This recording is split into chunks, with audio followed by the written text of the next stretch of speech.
দ্রুত বডি হয় শীতকালে না গরমকালে? এই প্রশ্নটা সবার মনের ভিতরে ঘুরপাক খেলে। তো বন্ধুরা, সমস্ত ঘুরপাক আজকে আমি ভেঙে দিব। আসলে বন্ধুরা, শীতকালে বডি দ্রুত হয় নাকি গরমকালে বডি দ্রুত হয়, বিস্তারিত আপনারা ভিডিওটা লাস্ট পর্যন্ত দেখবেন। আমরা কি করি, ভিডিও লাস্ট পর্যন্ত দেখি না, মাঝখানে একটু দেখি, টেনে টেনে দেখি, যার কারণে কিন্তু আমরা সম্পূর্ণ বুঝতে পারি না। বন্ধুরা, অল্প বিদ্যা বিশেষ সমান। সম্পূর্ণ ভিডিওটা দেখবেন, আর ভিডিওটা ভালো লাগে চ্যানেলটা সাবস্ক্রাইব করতে একদমই ভুলবেন না। তো বন্ধুরা, চলে যায় আমাদের মূল তথ্যে।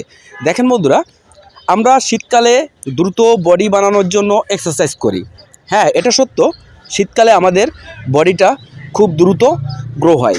এর কিছু কারণ আছে। দেখেন বন্ধুরা, আমাদের বডিটা শীতকালে গ্রোথ হয় এই কারণে আমাদের বডিটা রেস্টিং মুডে ফেসে যায়। কারণ দেখবেন, শীতকালে কিন্তু আমাদের বডিটা সম্পূর্ণ রেস্টে থাকে, ঘুম থেকে উঠতে ইচ্ছা করে না, শরীরটা অলস হয়ে যায়। মানে এক কথায় বলা যায়, শরীরটা পর্যাপ্ত পরিমাণ রেস্ট নেয়, যার কারণে কিন্তু হালকা কিছু ব্যায়াম করলেও কিন্তু আমাদের শরীরটা খুব সহজে গ্রোথ হয়। তো বন্ধুরা, তাহলে আমাদের কি গরমকালে শরীর গ্রোথ হবে না? এই প্রশ্নটা সবার ভিতরে থেকে যায়। দেখেন বন্ধুরা, গরমকালে আমাদের শীতকালের তুলনায় বডিটা কম গ্রোথ হয়। কেন কম গ্রোথ হয়? এর পিছনে অনেকগুলো কারণ আছে। দেখেন, শীতকালের মতো যদি আমাদের গরমকালে বডিটা সুন্দরভাবে গ্রোথ করতে হয়, তাহলে কিন্তু আমাদের কিছু ভুলগুলো শোধরাতে হবে। যেমনটি ধরেন, আমরা গরমকালে এক্সারসাইজ করে খুব ঘাম ঝরাই। এই ঘাম ঝরানোর কারণে কিন্তু আমাদের শরীর থেকে অনেক এনার্জি, অনেক লবণ, পানি, স্যালাইন এগুলো বেরিয়ে যায়। এর ফলে কি করি, আমরা কিন্তু পর্যাপ্ত পরিমাণ পানি খাই না। এই কারণে কিন্তু আমাদের বডিটা ক্লান্ত হয়ে পড়ে। আমাদের যদি গরমকালে বডিটা সত্যিই গ্রোথ করতে হয়, তাহলে কিন্তু আমাদের পরিশ্রম করতে হবে একটু কম।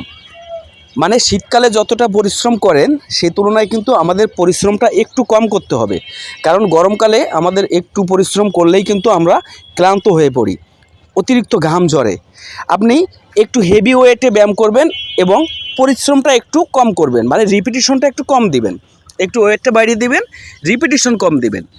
আর সবথেকে বড় কথা হলো কি, আমাদের যখন আমরা এক্সারসাইজ করি তখন আমাদের প্রচুর পরিমাণ গা ঘামে। এই গাটা ঘামলে কিন্তু আমরা ক্লান্ত হয়ে পড়ি। আমাদের ওই ঘামগুলো যখন এক্সারসাইজ করবেন, তখন কিন্তু হালকা বাতাসে এক্সারসাইজ করবেন। সম্পূর্ণ ফ্যানটা বন্ধ করে আপনি যদি এক্সারসাইজ করেন, তাহলে আপনার উপকারের তুলনায় ক্ষতিটা কিন্তু বেশি হবে। আপনার গা ঘামবে, এটা ঠিক আছে, কিন্তু ওই ঘামগুলো আপনি মিনিটে মিনিটে ওই ঘামগুলো মুছে ফেলবেন, ঘামটা শরীরে বসতে দিবেন না। আর স্নান করবেন কখন? বন্ধুরা, এটা কিন্তু খুবই গুরুত্ব বিষয়। দেখেন, আপনি স্নান করবেন, আপনি যখন গায়ে ঘাম থাকবে তখন আপনি 5 থেকে 10 মিনিট রেস্ট নিয়ে তারপরে আপনি স্নানটা সেরে নেবেন। স্নানটা সেরে নিলে আপনার বডিটা ফ্রেশ হয়ে যাবে, তারপরে আপনি রেস্ট নেবেন। রেস্ট নেওয়ার পরে তারপরে বাদবাকি যে হাই প্রোটিনগুলো আছে আপনার ডায়েটটা মেনটেন করে আপনি চলবেন।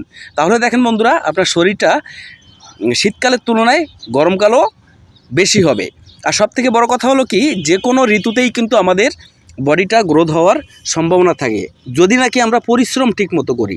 যে কোনো ঋতুতেই আমাদের বডিটা গ্রোথ হবে, এটা 100% শিওর। কোনো শীতকালে যে বেশি হবে, গরমকালে কম হবে, এটা কোনো কথা না। আপনি যদি পরিশ্রম ঠিকমতো করেন, তাহলে শীতকালে বলেন, গরমকালে বলেন, যে কোনো ঋতুতেই আপনার বডিটা গ্রোথ হবে। এটাই হচ্ছে কথা। বন্ধুরা, এটুকু ছিল আমার ভিডিও। আর আপনাদের ভিডিও যদি পছন্দ হয়, তাহলে চ্যানেলটা সাবস্ক্রাইব করবেন এবং ভিডিওগুলো শেয়ার করবেন। ধন্যবাদ সবাইকে। হ্যালো বন্ধুরা, যারা হার্টের সমস্যায়